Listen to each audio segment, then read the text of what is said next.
Didi Gregorius. He's the shortstop of the New York Yankees, one of the most iconic teams in sports history. He's hit the most home runs of any Yankee shortstop in a single season. But he's more than just a baseball player. He's adventurous. He's an artist. He knows 5 languages. He's even a knight. Yes, a real one.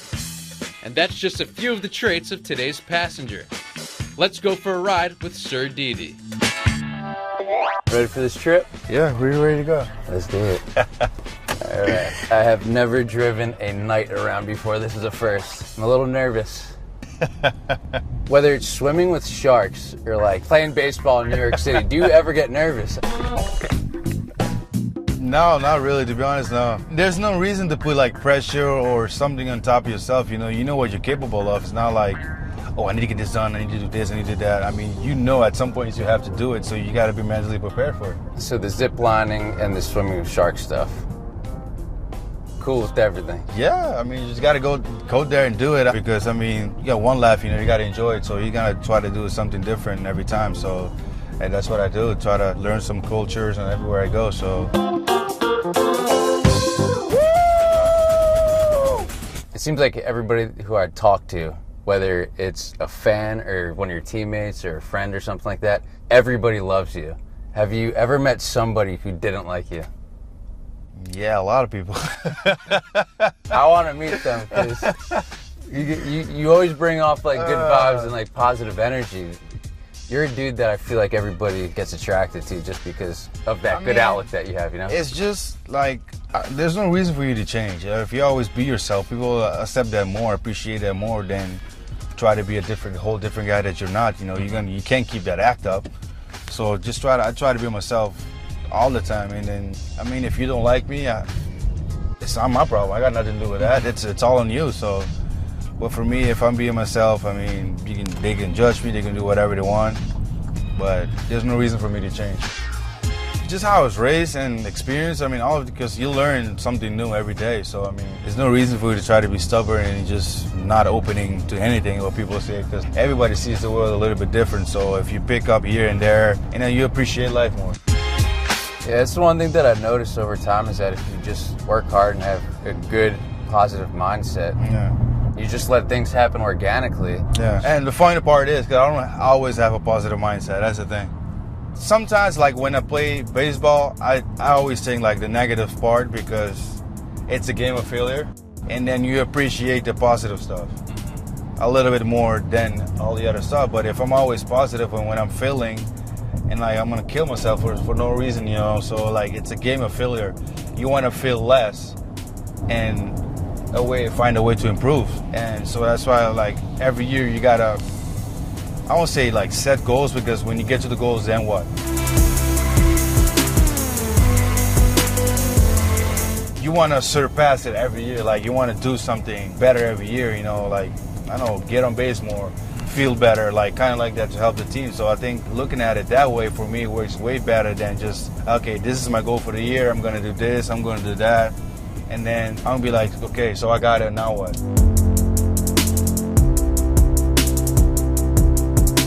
That's why when people ask me, so what are your goals? I always say win a ring, because that's what we play for. And that playing to get a ring means I got to do good on base running, defense. I got to do all of them good so we can get to that. I'm doing my part, then I pick up the other guys to do their part also. So, because it's a team sport. And like John Wooden says, it's about the journey than the end result. Yeah, exactly. So do you enjoy that type of stuff, like the motivational stuff? I know you're really active on Instagram, but like, do you follow those types of accounts? Yeah, I follow some types of them, and also because I talk to myself a lot. People think I'm crazy. But I talk to myself a lot. Like, sometimes you need yourself to motivate yourself. There's not somebody there just gonna motivate you, So if I can motivate myself and I'll be better through ups and downs and know how to improve, then I don't have to rely on somebody else to come and tell me something. Hey, you remember you're the best guy at this, blah, blah. So, and then I was trying to find a way. But I mean, if I talk to myself, motivate myself, then it's going to be a lot easier. I won't say, well, not easier, but it's probably going to be quicker. If you want to get something done, it's ultimately up to you yourself. It's up to you. You have to do it yourself. You got to, just go out there and just do it by yourself. Like, hey, I need to get this done. I'm going at it right now. Get it done. You do a great job with showing your feelings and staying composed. That's like a skill in itself, right? I mean, you got to control yourself. That's basically the main point. Even if you go crazy, don't go crazy, where a lot of people can see. I mean, we all get pissed off. You know, it happens in the game. But you just try to keep the same face and just play the game the right way. You don't want to make mistakes, but when you do, all you got to do is, tap yourself on the shoulder. Hey, just let it go, get to the next one. I mean, there's stuff that happens because nobody's perfect in this game. Nobody's perfect in life. So, I mean, because if everybody has the same mentality, either everybody's going to be rich or everybody's going to be broke. But at the end of the day, how are you going to get rich? At the end of the day, how are you going to be broke? So, I mean, it's always like, because rich, a lot of people say rich is when you have a lot of money, you do this, you can do this, whatever you want.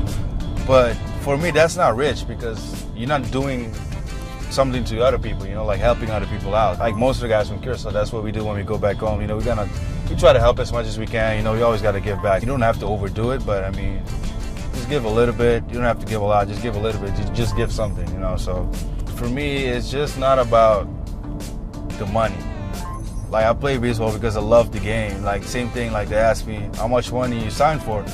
And I told them I don't care about the money that I signed for. I care when I make it to the big leagues that I can help my family. I'll be the first in the big leagues, but if I can help my family with that, that's gonna be way better than just making it and being selfish, not try to share or help my family out. That's one of the things. So you always gotta know the families that has been there the whole time and not just showing up now when you're in the big leagues. Those are the things that also change for a lot of people.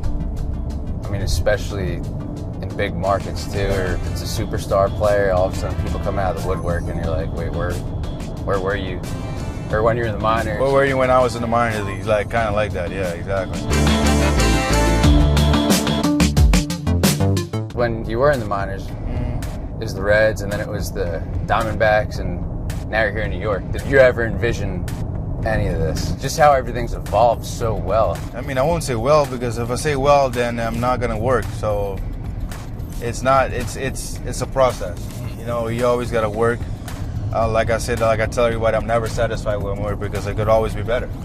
So I tell people that every time they'll look at me like I'm crazy, but I'm like, well, then I might be crazy because there's a lot of room to improve. So I never want to settle. I never want to be satisfied with what I'm doing right now because I want to get some more work in to try to get better.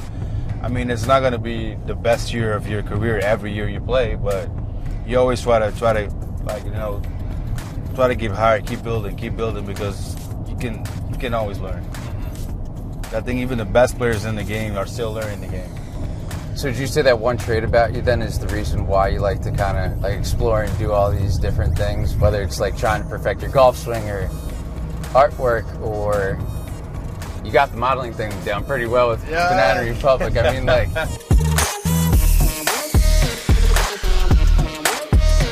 which is again why I call you Renaissance Man, and we haven't even mentioned that you know 5 different languages. But I mean, it's just something, man. It's just okay, I gotta do this, so I gotta work on it. Everything I do, I want to get better at it. Like me right now playing golf, I'm not happy if I'm, hit one in the water. I go I'm not a golfer, so it can happen. No, I'm playing golf. So that means right now I'm a golfer in this situation, so I should play the game right. I should learn how to hit it straight all the time, stuff like that. So I'm always hard on myself. All right, so if you're playing miniature golf, are you hard on yourself during miniature golf? Yeah, because I'm competing. If I'm playing against somebody, man, I gotta compete. It's always like that. I mean, I can't just play against just for fun. Even if you play for fun, at the end of the game, you'll be like, oh, I beat you. I mean, it's just for fun, but you're still competing. So it's still something, it's still something back there. A lot of people don't even think about it, but let's go miniature golf and just play a little bit for fun. And then you'll be like, oh, hole in one. And the guy hits a 2, you'll be like, hey, I got you. It's always something. It's always something. And then the other guy goes, all right, so we're really gonna compete. And then before you know, you're competing. Or you guys competed and suddenly at the end of the day, you'll be like, oh, I beat you. It's always something. It's never just, let's do this for fun. It's always competing. And here's a weird question. Do you get annoyed when you hear other people chew their food? Yes, I really get annoyed. I'll go with yes. I really get annoyed, like really, really annoyed. I don't know who told you that, but I really do. Here's what I'm asking, because apparently people who get really annoyed by other people's chewing just means that they're very creative. Oh, guess. That's this guy. That's you. I kind of hate it since I was a kid. That's the worst thing that can happen. That's the big pet peeve. Yeah, that's what gets me. Like, I literally just walk away. Basically, I walk away or I don't even eat in there. That's why most of the time, I don't eat at the field. You'll eat at home? Yes. I eat at home. Like, even if I get food from the field, I'll wait till I get home and eat, because I'll eat by myself. If there's somebody in the room who's eating and you can hear them chew, will you put music on or do anything? Most of the time, I have my headphones on. Noise canceling headphones, because I don't want to hear anything. Nah, it's a little bit too much for me. Now that we got that down in the whole nothing really makes you nervous, is there anything that you fear? What I fear is not succeed. That's what I fear. Not giving it all. That's one I fear. Like what I fear. Because any day, anything can happen, so that's why I always give it all my best, because you never know. Have you ever had any sort of experience that has kind of made you realize that more? I mean, when I got sent down to AAA with the Diamondbacks with no valid reason, I think that's when, like, as I played my best in the first year when I was with them. But I mean, like I always said, there's always room to improve. And then the next year, they're like, oh, we're going to send you down. So I was like, I mean, I need an explanation. I mean, what I did wrong? Did I do something wrong? And then no explanation, nothing. And it's all right, you got to go down into AAA. And that was my first time actually being sent down. And I went down there in AAA. I was like, well, right now I don't care. There's 29 other teams that can, have a chance to look at me. So whoever knows what's going to happen. So I played down there, gave it my best, and then I got called back up, and I barely played. And then they turned me into a utility guy. I was playing second base, I was playing third base, playing short. I almost played the outfield, and then I was like, I don't know where this is going. Coming off the bench almost every time, I was hitting 180, probably 170, almost 200. And the last month of September, I got a chance to play, and then I hit 250, 260, 270, whatever I hit in that month in September. And then got me traded to the Yankees. So that's one of those things actually, like, I picked out on. That's why I never look back, because I'm not trying to look back, So that's why I always try to give it my best every time I go play a game, because you never know what can happen again, So Yep. This is one of those things. I mean, you learn from the struggles. That's the thing. Like, that's what I tell people. Like, a guy that struggled can explain a lot to other people and then to a guy that has never struggled. Because if you never struggle, when you get in that situation, you don't know how to handle it sometimes. But I struggled early in my career. Like, my first year, I hit 155, but I only played 40 games or 50 games. That's my first time coming in the States and play. We don't really play a lot of games in Curacao. I'll learn from that, because I told them the next year I'm going to be really good.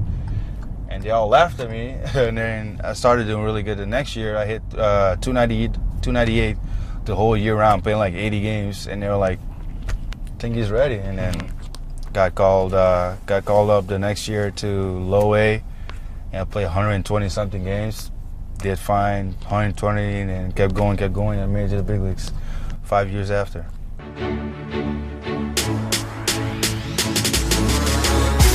That laugh probably gave you such motivation too, right? I mean, it's just the way people are. I mean, no matter what, there's always somebody who's gonna judge you. Mm-hmm. You can do everything right, there's still somebody's gonna judge you. You can do anything in your life, there's always somebody that has something to say. Which is life, because we're humans. And then once you understand that, you don't have to worry about that. And then just do what you gotta do, just get the job done, and just go with that. Just the way you gotta enjoy life. Instead of beating around the bushes, just go straight to the point and see what you gotta do and just get better. So if you had one piece of advice to give to anybody, whether they're young or old or anything, based on all of your experiences, whether it's travel, or career-wise? What's the one piece of advice that you'd give somebody? Like as a kid, like as we always do the clinics back home, this is what I tell them, like, you guys love baseball, blah, blah, you guys want to make it to the big leagues? Yeah, everybody's screaming, yeah. I said, what about the school? You want to finish school first? Then you hear dead silence because all they think about is just baseball. That's when I break down the real story. Not a lot of guys that sign makes it to the big leagues. And the guys that don't have a degree to go back on, they need to find a job that's probably not going to pay them as much because they don't have that degree. And then, so for me, the key is finish school. Because I waited a year to finish my school to sign, and so why can't you? But if you go from different countries, it's a little different. I mean, every place has it differently. But the degree at the end of the day, it's the most important part. I mean, if you don't make it, any injury can end your career, and then what are you going to do now? I mean, if you're like older, you're done with school and everything. I mean, if you want to play professional baseball, you got to make sure you're going to stay committed and do 100% and give it 110. And as long as you do that also, I think you're going to be fine. So it's just up to you how much you want to learn, how much you want to sacrifice to be there every day. Traveling, I mean, if you're up to traveling, is just know the spots and where you want to go and take a lot of pictures and make that uncomfortable zone your zone. It's the same thing when you play baseball. You're not always comfortable. You don't always feel comfortable, but I mean, I have to make it work. Otherwise, I will not be here. So even if you get outside of the comfort zone, make it comfortable. Be confident. This is myself. This is how I'm going to do it. This is how I'm going to handle it, and go from there.